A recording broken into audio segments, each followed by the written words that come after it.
என் செல்ல குழந்தையே, இன்று உன் கருப்பன் உன் இல்லத்திற்கு ஆசை ஆசையாக வந்திருக்கின்றேன். என்னை நீ அலட்சியம் நினைத்து என் வாக்கினை கேட்காமல் செல்வாயானால் உன் கருப்பன் நிச்சயமாக உன் மீது கோபம் கொள்வேன்.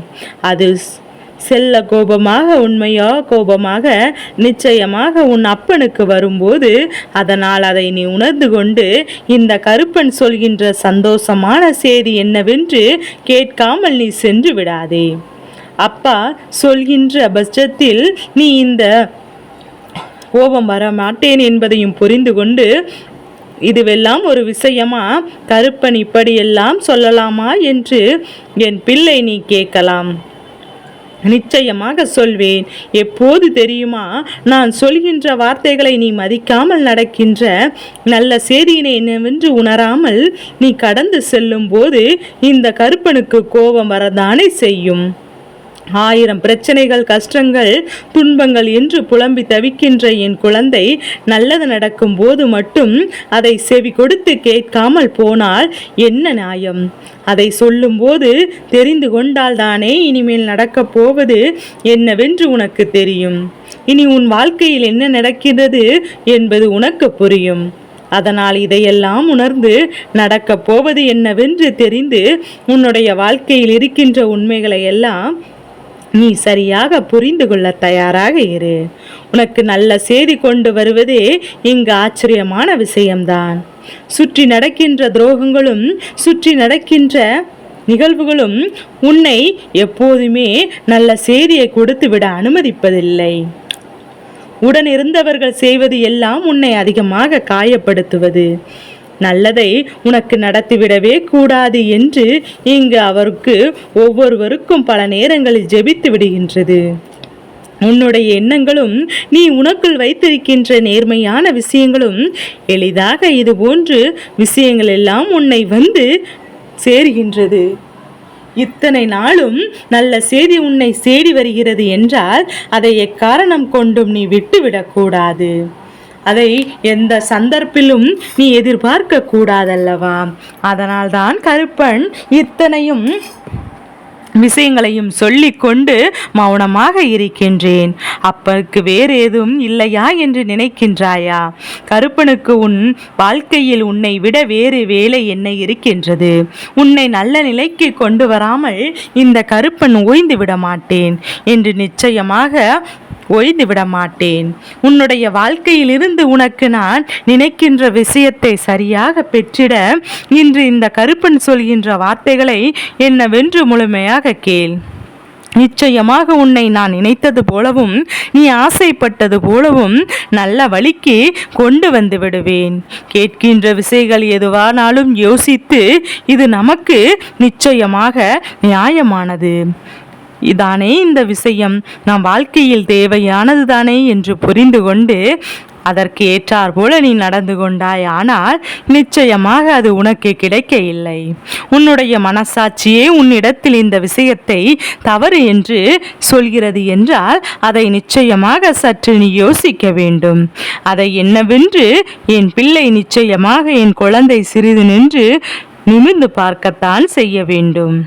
என் பிள்ளையே, நான் செய்வது சரியா தவறா என்று எதனால் எப்போது இந்த கருப்பன் நான் சொல்வது உன் வாழ்க்கையில் அரங்கேறும் உனக்கு நல்லதையும் உன் வாழ்க்கைக்கு தேவையானதையும் இந்த வாழ்க்கை உனக்கு வேண்டும் என்று சொல்வதையும் நான் நிச்சயமாக உன்னிடத்தில் கொடுப்பேன்.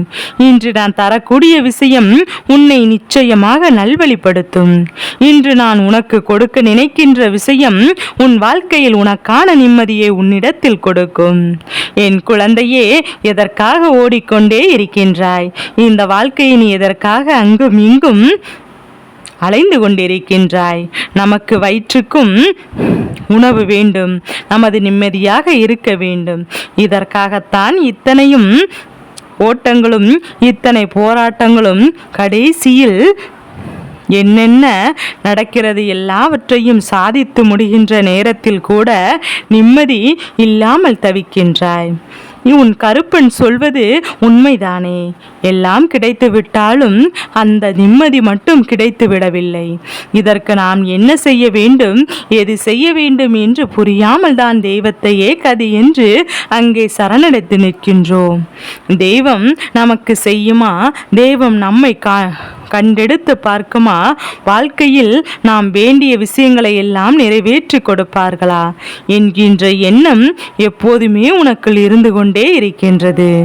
இதை எல்லாவற்றையும் தாண்டி என் பிள்ளை, உனக்கு ஒரு கஷ்டம் வரும்போது நமக்கு ஆறுதலை சொல்ல யாருமே இல்லை என்கின்ற மன வருத்தமும் உனக்குள் இருக்கின்றது.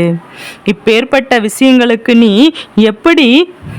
எப்படியெல்லாம் உன் மனதை கொடுத்து வாழ்க்கையை இழந்து விட்டு நிற்கின்றாயோ, இனிமேல் அது போன்ற உன் வாழ்க்கையில் நடக்கக்கூடாது.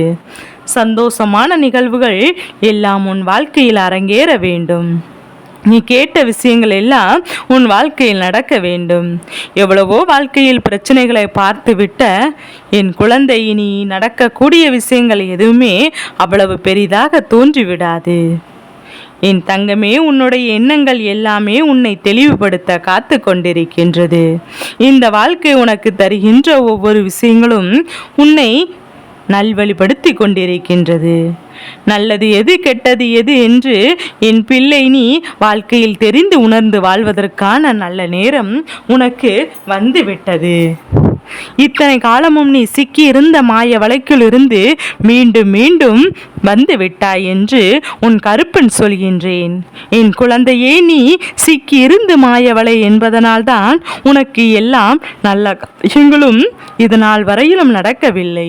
அப்படியே நடக்க வேண்டும் என்று நினைத்தால் கூட இந்த சூழ்ச்சியிலிருந்து நீ சிக்கி விடுகின்றாயே தவிர ஒருபோதும் இதிலிருந்து உனக்கு எந்த ஒரு சந்தோஷமான விஷயங்களும் நடக்கவில்லை. இனிமேலும் இப்படியே விட்டு விடுவாயானால் நிச்சயமாக என் பிள்ளையினுடைய வாழ்க்கை என்னவாகும்? அதனால்தான் உன் கருப்பன் உன்னை அந்த மாய வலையில் இருந்து மீண்டெடுத்து உனக்கான நல்ல விஷயங்களை எல்லாம் உன்னிடத்தில் கொண்டு வந்து சேர்க்க வந்திருக்கின்றேன். எல்லாவற்றையும் தாண்டி என் குழந்தை, இந்த வாழ்க்கை இனி உனக்கான மன நிறைவு எப்போது நிறைந்திருக்கும். நீ கேட்டதை விடவும் இந்த வாழ்க்கை உனக்கு அதிகமான மன மகிழ்ச்சியை, ஒட்டுமொத்த சந்தோஷத்தையும் உன் கைகளில் கொடுக்கும் என்பதை நீ புரிந்து கொள். யாருக்கும் அடிபணிந்து இருக்க வேண்டாம். யாருடைய வார்த்தைகளுக்கும் இங்கு நாம் மதிக்க வேண்டும் என்ற அவசியமில்லை. ஆனால் கணக்கில் எடுத்துக்கொள்ளாமல் விட்டுவிடக்கூடாது. ஒருவேளை அவர்களின் பேச்சில் நியாயம் இருக்கிறது என்றால் அதை நாம் செவி கொடுத்து கேட்கத்தான் வேண்டும். அதன் பிறகும் அதை எடுத்துக்கொள்வதும் விட்டு விடுவதும் உன்னுடைய கையில் தான் இருக்கின்றது என்பதை புரிந்து கொள்ள வேண்டும். இத்தனை காலமும் எல்லாவற்றையும் என் குழந்தை நீ பார்த்தாச்சு. ஒவ்வொரு விதமான மனிதர்களையும் சந்திச்சாச்சு. யார் யார் எப்படிப்பட்டவர்கள், எந்த நேரத்தில் அவர்கள் எப்படியெல்லாம் மாறுவார்கள் என்பதையும் கண்டறிந்தாச்சு. இதற்கு மேலும் நாம் பெரிதாக வருத்தப்படவோ வாழ்க்கையில் பெரிதாக நினைத்து வேதனைப்படவோ எதுவும் இல்லை. இவ்வளவுதானா இவர்கள் என்று தெரிந்துவிட்ட பிறகு என் பிள்ளை, இனி உன்னுடைய மன மகிழ்ச்சியை பெறுவதில் மட்டும் உன்னுடைய எண்ணத்தை வைத்திருக்க வேண்டும். நீ சந்தோஷம் அடைந்தால் மட்டும்தான் இந்த கருப்பனும் மன மகிழ்ச்சி அடைவேன். நீ தொலைந்து மட்டுமல்ல, உனக்கு வாழ்க்கையில் புதிதாக வரக்கூடிய விஷயங்களையும் என் பிள்ளை தெளிவாக கிடைக்கப் போகின்றது. எல்லாவற்றையும் தாண்டி நீ ஆசைப்பட்ட விஷயங்களை எல்லாம் தெளிவாக பெற்றுக்கொள்ள உன்னுடைய மனநிலையிலிருந்து உனக்கான எண்ணங்களை எல்லாம் தெளிவுபடுத்த போகின்றாய். நல்ல நேரம் உனக்கு வரும்போது இந்த வாழ்க்கையில் உனக்கான சந்தர்ப்பங்களும் உன்னை நல்லபடியாக வாழ வைக்கும் என்பதை நீ புரிந்து கொள்வாய். இந்த நொடி முதல் உனக்கு இந்த கருப்பன் வைக்கும் காவலாக நிற்கின்றேன் என்பதை மறந்து விடாதே. இத்தனை நாளும் நான் இருந்தேன், ஆனாலும் அது உனக்கு சரியாக புரிதல் இல்லை. இனியாவது நீ இதை புரிந்து கொண்டு இந்த கருப்பு நமக்கு துணையாக இருக்கும்போது எதற்கும் நாம் பயப்படக்கூடாது என்பதை புரிந்து கொண்டால் போதும். எல்லா விஷயங்களும் உன்னால் சரியாக எதிர்கொள்ள முடியும். உன் மீது நம்பிக்கை வரும். உனக்கே உன்னை பார்க்கும்போது ஒரு துணிச்சல் வரும். உன் மீது ஒரு நம்பிக்கை வந்து மற்றபடி எல்லாமே உனக்கு நல்லதாகவே நடக்கும் என்பதை நீ புரிந்து கொள்ள வேண்டும். என் தங்க பிள்ளைக்கு இந்த கருப்பனின் ஆசீர்வாதங்கள் எப்போது முழு மனதோடு கிடைக்கும்.